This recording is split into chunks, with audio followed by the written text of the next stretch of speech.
Hey everybody, this is Bossman, otherwise known as Gary. I'm what I'm about to say. Nobody else gives a fuck. So let's talk about this, shall we? Let's talk about World's End, or as I call it, Yoda-rama, or Mid, the flaming pay-per-view. Because that's what this flaming pay-per-view was, Mid. Now the thing is, we got the pathetic start of the match where this A-man, where I couldn't keep track of who was fighting who, with alleged sexual offender named Chris Jericho, who used to be one of my favourites, wrestling in it instead of pulling him from the card and replacing him with somebody else. It's like that seems like the reasonable thing to do until they investigate this stuff, and then somebody wins. And then I couldn't care less. I couldn't keep up with who was doing what to whom. Couldn't care less. Then we had a squash match with Swerve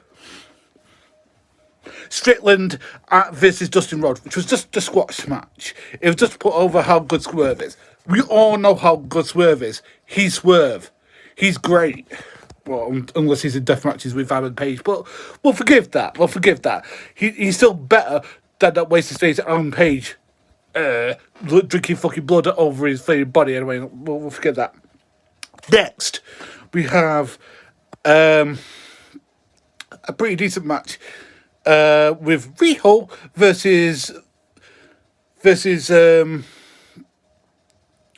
Toni Storm, who is so pantomiming with her flaming gimmick. She might as well just be doing jazz hands the entire flaming time.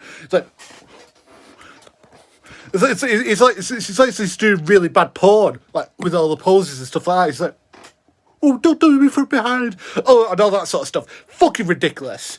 That actual adults think that we can buy this shit. No, the gimmick's interesting. Don't do it in the flaming ring. Okay? Next one. Adam Copeland versus Edge. Now, this was a match of the night, easily. Really good, in contention for match of the year. Both these guys brought it for both being like in nearly the 50, if they're not 50 already. They brought it, and they exposed everything else as being rubbish on this flaming pay-per-view by having a really good match. They threw each other into stuff. They're bringing their moves into everything. The weapons were actually not necessarily it, but they were bringing them in when they necessary. They were an extension to the story, not the entire story themselves.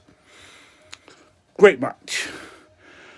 Next match was Miro versus Andrade, with CG Perry in a catsuit. And this was just by the numbers. I mean, Miro's doing really well for himself, but he needs to like sort of stop doing this Redeemer thing. He needs another gimmick, and I think that will be great for him. Okay, next thing was Abanda versus Julia Hart. And this was pretty decent. They had a really, really good women's match. They tore it up. They did really good. Banden's look is really interesting and stuff like that.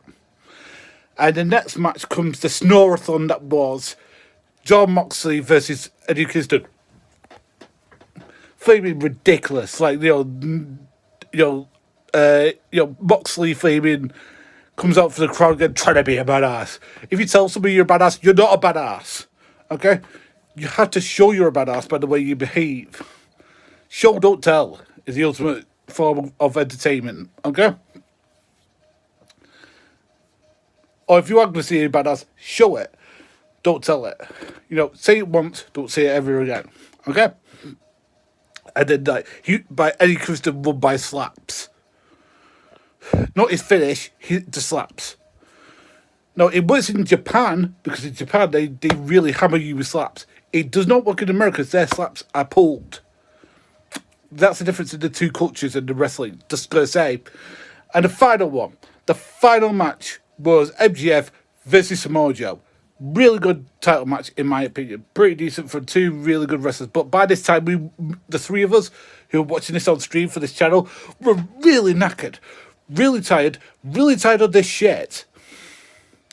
Okay, and we didn't give this match its proper due. I think it's a really good match personally myself. Maybe the other two who were watching it with me disagree. But it was a shocking pay-per-view. I mean, there was two good matches out of the 8 that we got. I mean, that one was I'll forgive the squash match because we can't really judge a match off being a squash match. But everything, but I don't think it should have been on this pay-per-view though. You should not have squash matches on pay-per-views. Okay, I know people say, "Bro, Brock Lesnar did it." I hate it when it was Brock Lesnar as well. That's when you should have your full-length matches. Save your squash matches for Raw. Save them for SmackDown. Save them for whatever. Do not put them on pay-per-views. You look silly. Okay.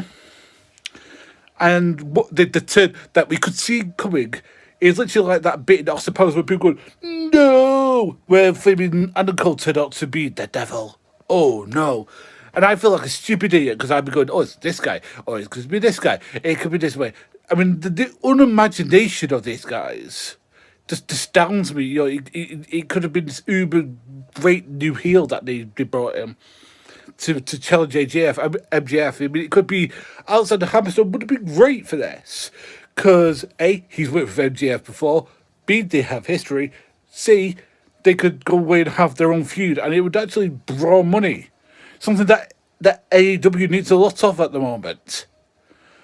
So, this pay-per-view was mid. Anyone else who tells you any different is lying to you. I don't say Miller will usually give it thumbs up because he's a nice guy, but that's because he's Simon Miller and he's a nice guy. I'm the one who's going to tell you the truth. This pay-per-view is mid. Mid. Anyway, please like and subscribe.